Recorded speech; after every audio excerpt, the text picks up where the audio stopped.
Sige. Ako muna. Wait lang. Kasi may ano to phone-in question. Sentry medyo ano to medyo mabigat yung tanong Kasi para at least masagot mo din.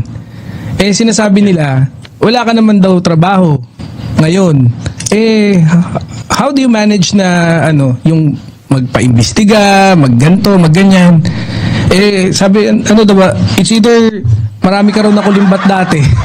Yun ang sinasabi nila, Sentry maganda rin na may tanong ko para at least masagot mo, Sentry. Sige. Okay lang yan. Hindi, ganito. Ganito kasimple. Kung meron ako nakulimbat, 6 na taon si Duterte sa pwesto, 30 kaso yung i-final niya sa akin, ni isa walang corruption case doon. Ano yun? Mga libel, inciting to sedition, kung ano-ano, binawi yung aking amnesty. Pero kung meron, dapat, di ba, hawak mo yung gobyerno, dyan kayo, mga dokumento, lahat-lahat, dapat makikita mo yan. Pero wala di ba? Wala siyang nakita. Sabihin, hindi totoo.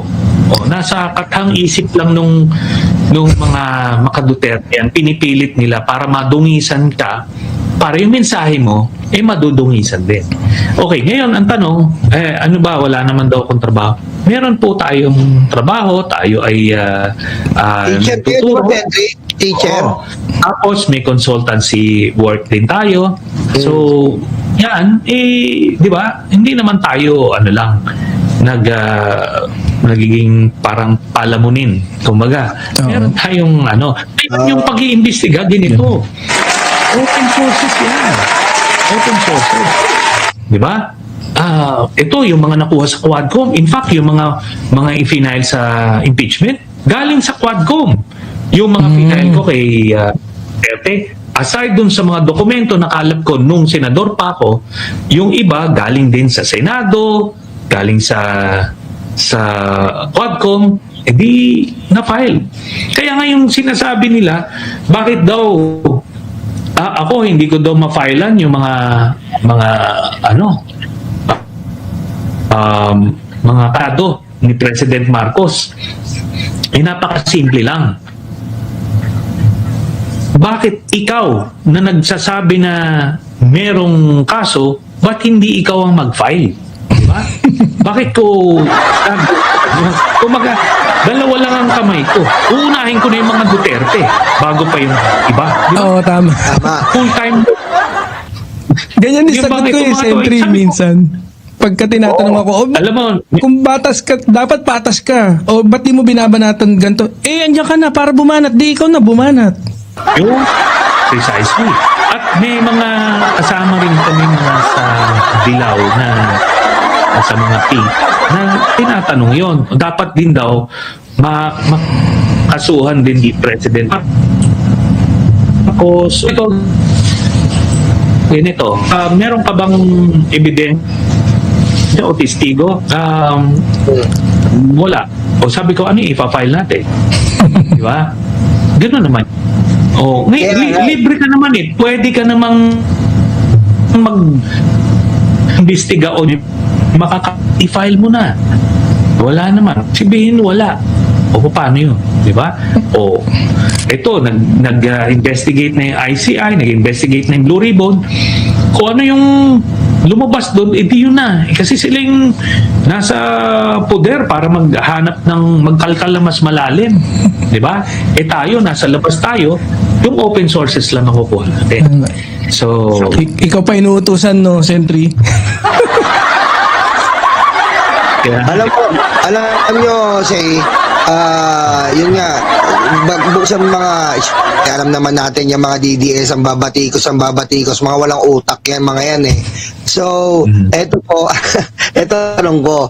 Sentry, if ever, anong masasabi nyo po, given the fact, yung bali, ito na to ng impeachment. So nakita na natin yung iba, yung mga suhol ni Sara, pero dako tayo dito kay Ramil Madriaga. Yung substance nung kay Ramil Madriaga, ano pong masasabi nyo? Meron po ba kayong nakita dyan na medyo matibay na mapanghahawakan natin para ma-take down talaga ang kademonyoan ni Sara Duterte? Okay. nung unang lumabas yung affidavit niya, so syempre tayo, curious tayo. Opo. Ngayon, ayaw din naman natin kagad biglang sunggaban niya na ebidensya como against kay Sara. So, ginaano ko muna, inimbestigahan ko muna, di ba? Bina-ground check natin, tapos ultimately, mismo, 3 oras kami. Nagpaalam ako sa abogado, tapos dun sa kanya mismo, o di gusto naman niya, o sige. 3 oras. Talagang ginisa ko ito. Parang ano rin, yung para ding nasa Senado. Ano ba yung background, lahat-lahat? So, given the lack of time, kasi yung 3 oras, mahaba yun, pero marami pang kailangan. While merong mga gusto mong pang maklaro na punto, pero na-establish ko na talagang magkakilala sila. Yun. Sara. Tapos, na-establish ko na may kakilala si Madriaga na mga malalapit sa mga Duterte in general. In fact, he was the first to admit na mas dikit siya sa mga kay Digong kaysa kay Sara. Sara. Ako, so tinitignan ko yan. Ngayon, yung iba dokumentado naman. O, di ba? May mga official documents na nakikita. So, ultimately, meron siyang aligasyon. Ang pinakang ebidensya dito, siya bilang testigo. Di ba? Ngayon, kung wala kang kakoneksyon, kunyari may isang standby lang sa kanto na, sige nga, gawa nga ako ng affidavit at ituturo ko si Sara Duterte. Mahirap magtahi-tahi ng kwento, maglubid ng kwento kung talagang hindi kayo magkakilala. Hindi mo masasabi yung mga impormasyon na ang makakasagot lang yung tunay na may kakilala sa kanya. Correct. So, sa punto na yon, yun na pwede na natin isama ito, yung aligasyon niya ko impeachment.